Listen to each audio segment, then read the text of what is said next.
Yes, good morning students. जैसे कि हम जानते हैं कि हम चैप्टर 7 फंक्शन पढ़ रहे हैं। फंक्शन में हमने देख लिया था कि क्या आर्गुमेंट और पैरामीटर होते हैं, उनको किस तरह से डिफाइन किया था, किस तरह से डिफरेंशिएट हमारे पास ये दोनों कैसे डिफरेंट है एक दूसरे से। इसी के साथ हमने उसके दो तीन आपके एक दो प्रोग्राम देख लिए थे। तो उसके बाद हमने आपकी वीडियो पोस्ट करी थी। इसके बाद हमारे पास कुछ और आपके इसी पे एग्जाम्पल है आपके बुक में। तो हम देखते हैं कि नेक्स्ट प्रोग्राम हमारे पास क्या है। इसमें नेक्स्ट प्रोग्राम में लिखा हुआ है कि program using user defined function. हमें क्या करना है, एक प्रोग्राम बनाना है जिसके अंदर यूजर डिफाइंड एक फंक्शन है, जिसका फंक्शन का नाम हमें कुछ भी गिवन है, फंक्शन का नाम लिखना है, माय मीन लिखना है और कैलकुलेट करना है उसको मीन को। हमें फ्लोटिंग पॉइंट नंबर दे रखे हैं आपके लिस्ट के अंदर और आपको उनकी वैल्यू को अपने स्टोर करवाना और उसका मीन निकालना। मीन निकालना मतलब हमारे पास इसका एवरेज होता है। मीन हमारे पास क्या होता है, एवरेज निकालते हैं। एवरेज कैसे निकालते हैं, जितने भी वैल्यूज थी उनको सम करना है, उनका टोटल आपका कि आपकी जितने भी वैल्यूज है उनका टोटल और कितने नंबर ऑफ वैल्यूज है उनका डिवाइड करना है। ठीक है, बाद में हम यहाँ पे देखते हैं कि किस तरह से हमें करना है। पहले तो हमें क्या चाहिए होगा, एक आपके लिस्ट चाहिए होगी, जिस लिस्ट को हमें चेक करना है। ठीक है, अब इसके अंदर हमने क्या किया, एक फंक्शन बनाया है, एक यूजर डिफाइंड फंक्शन है आपका। यूजर डिफाइंड फंक्शन के अंदर हम ये लिख देख रहे हैं कि आपके माय मीन नाम का एक फंक्शन है जिसके हमने आपको एक पैरामीटर पास किया है, माइनस नाम का पैरामीटर है। ठीक है, इसके अंदर टोटल इक्वल्स टू 0 और काउंट इज इक्वल्स टू 0, क्योंकि हमें क्या चाहिए हमारे पास, हम जब मीन निकालेंगे तो मीन का फॉर्मूला क्या होता है हमारे पास, तो हम ये कह सकते हैं mean is equals to total हम जो निकालेंगे अपॉन काउंट, मतलब number of digits, total number of. ठीक है, यहाँ पर बात करते हैं हम। इसके बाद हमने इनिशियलाइजेशन के बाद हमने एक फॉर लूप लगाया। ये किससे, इस डेफिनेशन के अंदर है। ठीक है, इस डेफिनेशन के अंदर एक फॉर लूप लगाया है। आई इन माई लिस्ट, आई की वैल्यू कहाँ से किसमें से लेनी है, हमें इनका आपने ऑपरेटर देखा था, इन ऑपरेटर में एक लिस्ट है। ठीक है, आपको लिस्ट में बाहर गिवन है इस फंक्शन के बाहर, वो हम बात देखें। इसके अंदर हमने क्या किया, total is equals to total plus i. ये है ना, टोटल प्लस आई है, 1 नहीं है। आई की वैल्यू हमारी जो हमेशा इंक्रीमेंट होती है वो वाली वैल्यू है, प्लस आपके इंक्रीमेंट होती है। ये आई हमारे पास जो लिस्ट में वैल्यूज है उसको एक एक बढ़ते हुए उसमें है।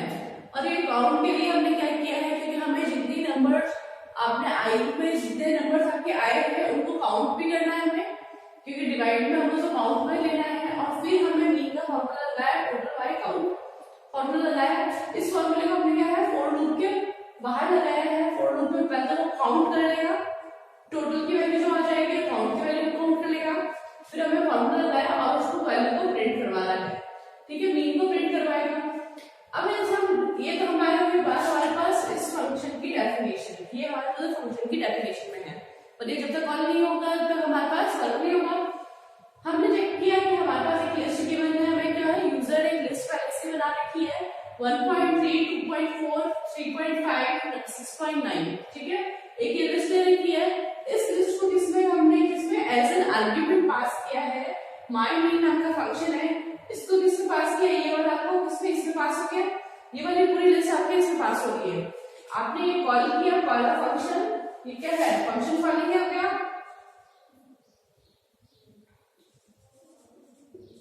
फंक्शन कॉल है ये हमारा। ठीक, इसको फंक्शन को कॉल किया, यहाँ पे माई लिस्ट आ गई। लिस्ट हमारे पास ये जो हमारे पास गिवन है यहाँ पर आ गई है। टोटल इज इक्वल्स टू 0 और काउंट इज इक्वल्स टू 0। आपको दोनों की वैल्यू क्या दे रखी, इनिशियली आपकी 0 दे रखी है, ताकि हम उसको आपके स्टार्टिंग से काउंट कर सके। तो बात करते हैं हम हमारे लॉजिक्स की। ठीक है, आउटपुट स्क्रीन में भी है, यहाँ पर हमारे पास आउटपुट स्क्रीन के लिए हमारे पास क्या है, आपके लॉजिक्स किस तरह से वर्क कर रहे हैं। ठीक है, दोनों 0 0 है। फर्स्ट हमारे पास आई इन आई की वैल्यू पर हमारे पास कितनी है, हमारे पास फर्स्ट वैल्यू क्या है 1.3। तो हमारे पास नेक्स्ट आएगा total is equals to total plus 1, तो 0 equals to 0 plus I. I की वैल्यू कितनी है हमारे पास 1.3 तो हमारे पास ये 1.3 कितना आ जाएगा, हमारे पास यहाँ पर आ जाएगा। ठीक है, इसी के साथ साथ हमें काउंट भी वो प्लस कर रहा है। ठीक है, यहाँ पर हमारे पास काउंट का लॉजिक है और यहाँ हमारे पास क्या है, टोटल का लॉजिक चल रहा है साथ में।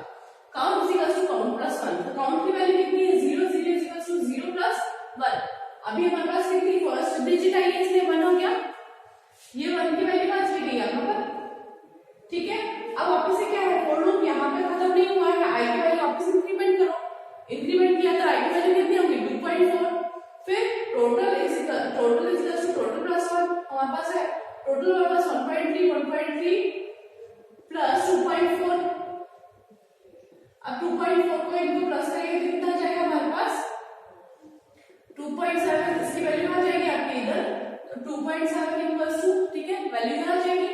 काउंट टू करो, count is equals count plus count की वैल्यू कितनी है 1, 1 प्लस 1 कितनी हो जाएगी हमारे पास 2, ठीक है, 2 वर्ड्स हो गया। वापस आई इंक्रीमेंट हुआ प्लस इंक्रीमेंट हुआ तो हमारे पास कितनी है 3.5। आप क्या करेंगे 2.7 के अंदर प्लस करेंगे 3.5 को, कितना आया आपके 7.2 आ गया, ठीक है, ये 7.2 की वजह से हो जाएगा आपके इधर 7.2 इक्वल्स टू, यहाँ पे क्या है प्लस 1 इंक्रीमेंट करना है, इक्वल्स टू 2 प्लस 1 3 हो गई, 3 की वैल्यू इधर लिख जाएगी, ठीक है। वापस से ये वैल्यू और आई की वैल्यू इंक्रीमेंट हुआ प्लस 1 इंक्रीमेंट हुआ तो क्या आएगा 6.9, तो 7.2 प्लस 6.9 ये 1 हो गया 14.1, ठीक है। ये 14.1 किसकी वैल्यू है हमारे पास टोटल की वैल्यू आ रही है। नेक्स्ट हमें काउंट प्लस 1 भी आ जाएगा हमारे पास 3 प्लस 1 कितनी हो जाएगी 4 वैल्यू। वापस साइड में इंक्रीमेंट करेंगे तो देखेंगे हमारा लिस्ट फिनिश हो गई है, लिस्ट फिनिश हो गई, इसका मतलब हमारे पास क्या फोर लूप से हम बाहर आ गए, इस फोर लूप से बाहर आ गए, फोर लूप के बाहर हमारे पास क्या है mean is equals to total by count, तो हमारे पास क्या हो जाएगा यहाँ पर टोटल हमारे पास कितना टोटल और काउंट, टोटल हो गया हमारे पास 14.1 डिवाइडेड बाय 4 को डिवाइड करो, आपके जितना भी कैलकुलेट हो गया है 14.1 को अगर हम डिवाइड करेंगे 4 से तो हमारे पास आपका आएगा 3.525 और आपके और आगे डिजिट्स आएंगी, ठीक है। ये हमारे कैलकुलेट क्या हुआ मीन, ये मीन की वैल्यू है, ठीक है, मीन की वैल्यू है। अब हमारे आउटपुट स्क्रीन पे जो नजर आएगा वो क्या होगा, हमारे पास आउटपुट स्क्रीन है द कैलकुलेटेड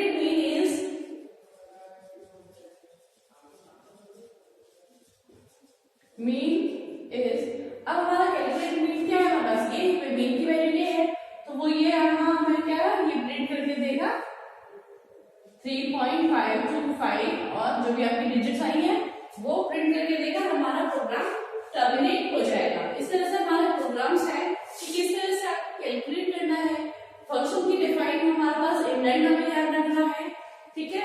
इन सबको देखते हुए हमारे पास प्रोग्राम को हमें चेक करना है कि वो प्रॉपर्ली वर्क कर रहा है कि नहीं। इसके बाद हम नेक्स्ट प्रोग्राम देखते हैं इसी पे।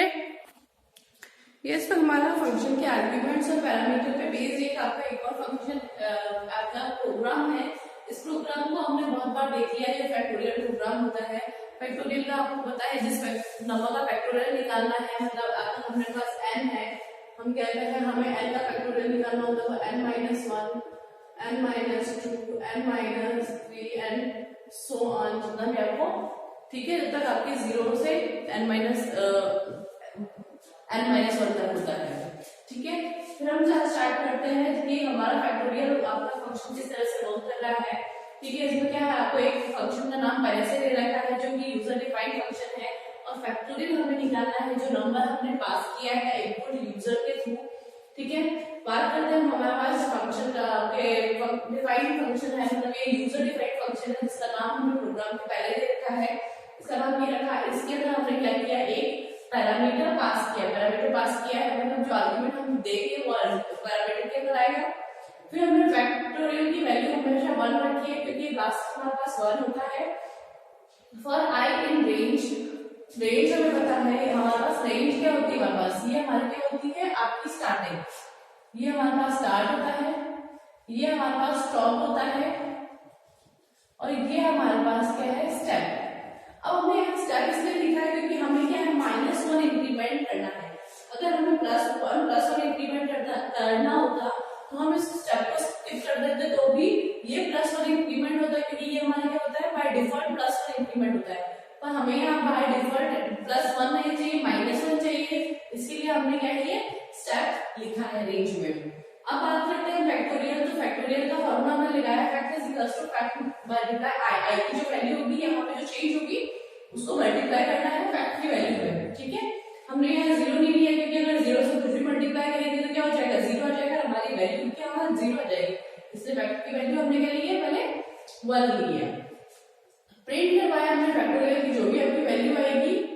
फिर हमने क्या किया, यहाँ पर हमारा ये तो हमारे पास क्या हुआ, आपकी यूजर की डेफिनेशन है और ये हमारा इंटरलेशन अंदर की तरफ है।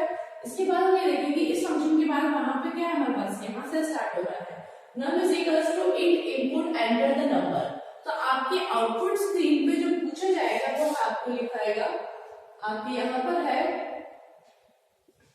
enter the number। आपको जो भी नंबर का फैक्टोरियल निकालना है उसको प्रिंट करो, जैसे हमने मान लिया 5, ज्यादा बड़ा हम नहीं लेंगे क्योंकि फैक्टोरियल निकालने में टाइम लग जाएगा, ठीक है। फिर हम क्या करेंगे, इस फैक्टोरियल को 5 निकालना है, इसको हमने क्या है एज अ स्ट्रिंग इनपुट लिया, उस स्ट्रिंग को हमने किसमें चेंज किया, इंटीजर टाइप में चेंज किया और इंटीजर नंबर को हमने किसमें नंबर वेरिएबल को असाइन किया। अब नंबर वेरिएबल की कितनी है हमारे पास, वैल्यू है हमारे पास 5। तो इसके बाद हमने नेक्स्ट स्टेप क्या है हमारे पास, कैल फैक्ट नम। अब हमारे ये क्या है, फंक्शन को हमने कॉल किया, कॉल फंक्शन, हमने फंक्शन को कॉल कर रहे हैं और इसमें वैल्यू कौन सी जा रही है, नंबर की वैल्यू हमारे पास कितनी 5 जाएगी। इसको कॉल करने के बाद हमने कहा कॉलिंग कर रहे हैं इधर, क्योंकि ये फंक्शन की डेफिनेशन है।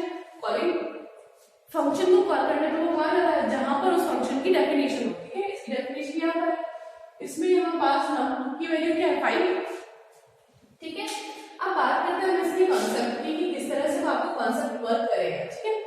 आपकी लॉजिक किस तरह से वर्क कर रहा है, हम चेक करेंगे आई की वैल्यू हमारे पास जो भी आई है, क्या आई हमारे पास, आई की वैल्यू 5 से स्टार्ट है, ठीक है। नंबर की वैल्यू कितनी हमारे पास 5, अभी हमारे पास क्या है स्टार्ट अभी 5, 0 तक चल सकते हैं और 0 क्या हमारे पास एक्सक्लूडेड है क्योंकि 0 वाली वैल्यू को हम इंक्लूड नहीं करते हैं, स्टॉक में जो वैल्यू होती है उसको इंक्लूड नहीं करते हैं और हमारे पास स्टेप क्या -1 डिक्रीमेंट हो रहा है। अभी हमारे पास आई की वैल्यू कितनी है, आई की ये स्टार्ट हमारे पास क्या आई की value 5, factorial is equals to fact multiply i, तो हमारे पास 1 इज इक्वल्स टू 1 मल्टीप्लाई 5 से मल्टीप्लाई किया तो आई की वैल्यू कितनी आ गई 5, सॉरी फैक्ट की वैल्यू कितनी आई हमारे पास 5, ठीक है। इस 5 को हमारे पास फैक्ट में स्टोर कर देता है, फिर वो वापस से चेक करेगा आई की वैल्यू को क्या किया हमने -1 किया क्योंकि स्टेप -1 है, आई की वैल्यू को माइनस करा तो यहाँ पे क्या 5 की जगह 4 आ गया, क्या वो हमारे आपके रेंज में है, 0 नहीं आया, रेंज में है, तो वो क्या करेगा वापस fact is equals to fact multiply i, तो हमारे पास फैक्ट क्या है 5 इक्वल्स टू 5 मल्टीप्लाई 4, तो ये कितना हुआ 20, तो 20 को किसको असाइन करेगा आपके फैक्टोरियल को, ठीक है। नेक्स्ट वापस हम चेक करेगा आई की वैल्यू को -1 डिक्रीमेंट करा, फिर हमारे पास क्या हो जाएगा 4 की जगह कितनी हो जाएगी एक वैल्यू 3, 0 से बड़ी है, ठीक है। फिर वो यहाँ पे चेक करेगा 20 इक्वल्स टू 20 मल्टीप्लाई आपका क्या है 3, कितना आएगा 60, ठीक है। ये 60 इधर उसको असाइन करा के ना फैक्टोरियल में फैक्ट वाली वैल्यू में उसको स्टोर करके रख रहा है। फिर हमने वापस से चेक किया -1 करा तो कितनी होगी आई की वैल्यू हमारे पास कितनी हो गई 2 हमारे रेंज में है, वापस से चेक करा 60 मल्टीप्लाई 2, ठीक है। ये कितना हो गया हमारे पास 2, तो 120, ठीक है। यहाँ पे इस 120 को किसको दे दिया आपको फैक्ट वाले को, फिर हमने वापस से ऊपर गए वापस -1 किया तो अब हमारे आई की वैल्यू कितनी हो गई 1 वैल्यू हो गई, वापस से जाएगा fact is equals to fact multiply i, तो ये क्या हमारे पास हो जाएगा 120 इक्वल्स टू 120 मल्टीप्लाई 1, 120 को मल्टीप्लाई 1 से करेंगे तो क्या हो जाएगा हमारे पास 120 आएगा, वैल्यू फैक्ट में आ गई। फैक्ट में आने के बाद वो वापस से क्या करेगा -1 एक बार इंक्रीमेंट करेगा, वो करेगा, ठीक है। वो वापस से चेक करेगा, ठीक है। ये क्या हो गई 0 हो गई, आई की वैल्यू कितनी हो गई 0, क्या 0 इससे बराबर है कि यहाँ क्या हमारे पास टर्मिनेट कंडीशन है, मतलब हमारे पास यहाँ पे इसको एग्जीक्यूट करना नहीं है, तो यहाँ पे क्या है फॉर लूप से बाहर आ गया, फॉर लूप से बाहर आने के बाद नीचे इसका जो बिल्कुल इमीडिएट नीचे जो आपका स्टेटमेंट होता है वो उसको परफॉर्म करता है। तो फैक्टोरियल ऑफ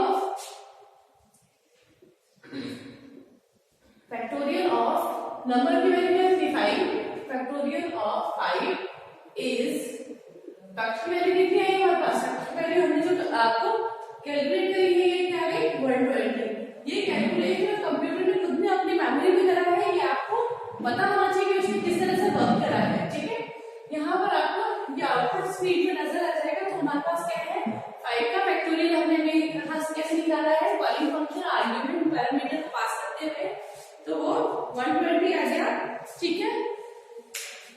इस तरह से हम हमारे सारे प्रोग्राम्स को देखेंगे लॉजिकली